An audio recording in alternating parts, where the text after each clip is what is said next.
On today's lesson, I'm going to teach you 5 simple tips to read your opponent's serve. So let's get started. I had a subscriber leave this comment a couple days ago, and they said they could read the toss of their opponent, but they wanted more ideas on how to read their opponent's serve. And so there are 2 very simple physical things you can look at when reading your opponent's serve. Number 1 is the toss, but I'm going to push back a little bit. That doesn't tell you where the location is, just gives you a good idea for the spin and the shape. So obviously, if someone were to toss the ball out to the right, that would indicate that they are trying to hit a slice. If they're hitting a little more neutral, kind of like that 12:30, 1 o'clock where I like it, it could be flatter slice. And if it's on top of their head, it's most likely to be a topspin or kick serve. All that tells us is the spin. It doesn't tell us the location. So if I toss it way out to the right, okay, I can hit a nice slice out wide, but I can also hit a slice down the tee.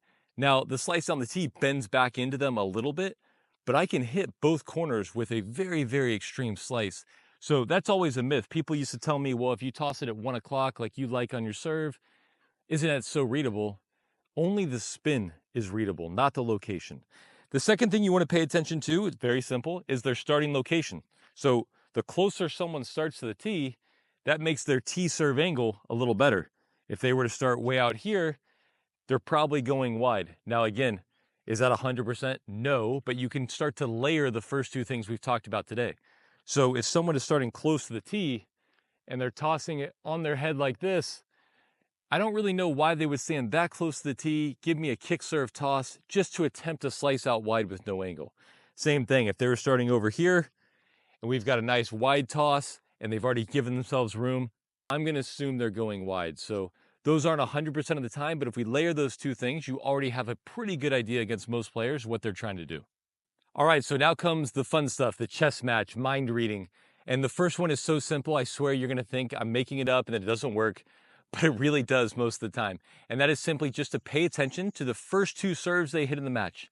So I want you to visualize if you've got your normal 9-to-5 job, you've got a night doubles match, you were excited all day to come play, you drive to the courts, you warm up, and you get to the match, and you're going to start with your least favorite serve.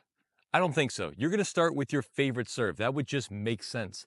And so the first serve of the match, if they served me wide, I'd file that away and go, hey, they love their wide serve. That's something they have confidence in.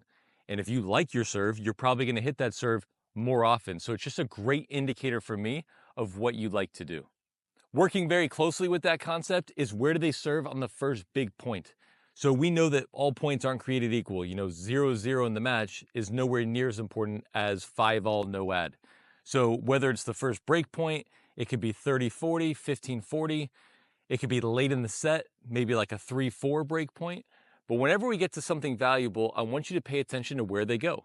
If they serve you wide in the deuce court at 1-all, 15-40, that's a good chance that that's really what they like to do. And again, that factors in with the first point of the match, but we start to layer these things and get a really good feel for what our opponent likes to do and what they don't like to do.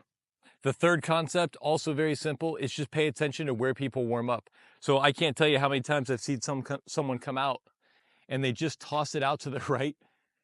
And this is their warm up. They're just hitting this serve. Okay, I can tell you where I'm going to be sitting on the first point of the match is my slider out wide.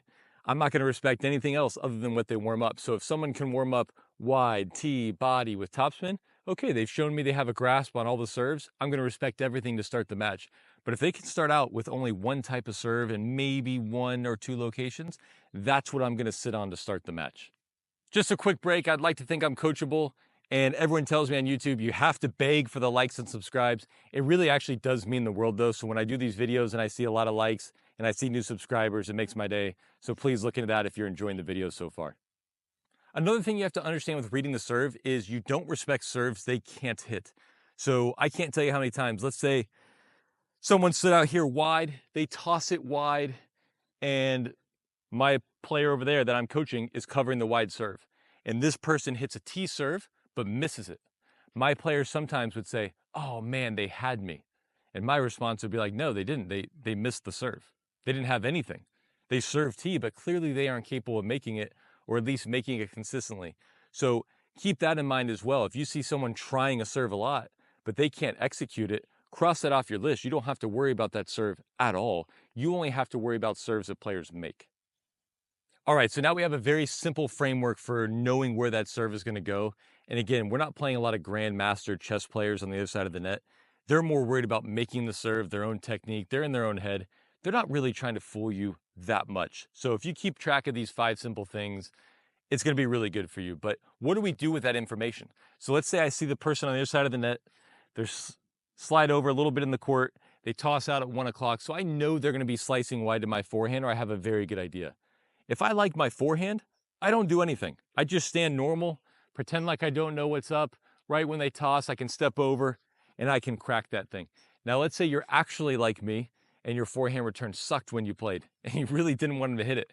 Okay, so if they're standing wide out of the court, I might stand like here before they even toss the ball. I'm going to try to show them the tee is wide open, and I'm going to try to convince them with my positioning that they should do that.